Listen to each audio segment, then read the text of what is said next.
Claudine Barreto, muling nagkita at nakabonding ang pamilya ni Rico Yan. Kamakailan lang, ibinahagi ni Claudine Barreto ang isang emosyonal na Instagram reel na nagbigay saya sa mga tagahanga niya, kung saan ipinakita ang kanyang mainit na pagkikita sa pamilya ng yumaong nobyo niyang si Rico Yan. Sa video, makikita si Claudine na niyayakap ng maligaya si Teresita Castro Yan, ang ina ni Rico, pati na ang kapatid niyang si Tina Marie Yan at ang pamangkin nilang si Alfie Tuerres na sinasabing kahawig ni Rico. Ano kaya ang nararamdaman ni Claudine at ng pamilya ni Rico sa espesyal na momentong ito? Paano kaya sila nagkita muli pagkatapos ng maraming taon? Ginamit ni Claudine ang kantang leads ng Benben bilang background music na may mga linyang tumatalakay sa pagpapagaling at pag-asa.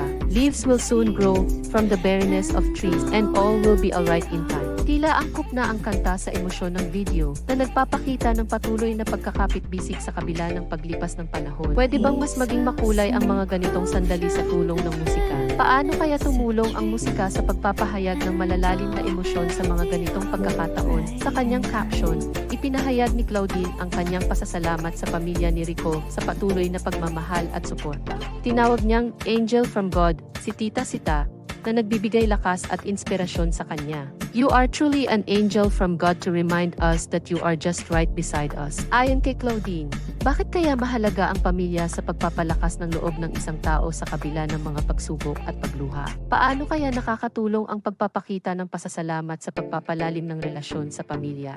Nagbigay din ng pangako si Claudine na patuloy siyang magiging bahagi ng buhay ng pamilya ni Rico, na nagsisilbing patunay ng kanilang matibay na samahan. Sa ganitong paraan, pinapalakas niya ang kanyang koneksyon sa pamilya ni Rico at mas pinapalalim ang kanilang pagkakaibigan. Gaano ba kahalaga ang manatiling malapit sa mga mahal sa buhay, kahit pa nagdaan na ang mga taon? Pwede bang magbigay ng inspirasyon ang ganitong loyalty sa iba?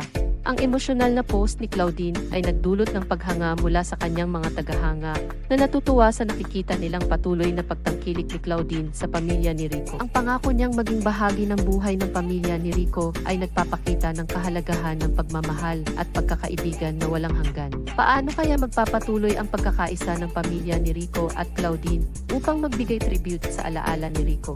Makikita pa kaya natin ang mga ganitong emosyonal na sandali sa social media sa hinaharap?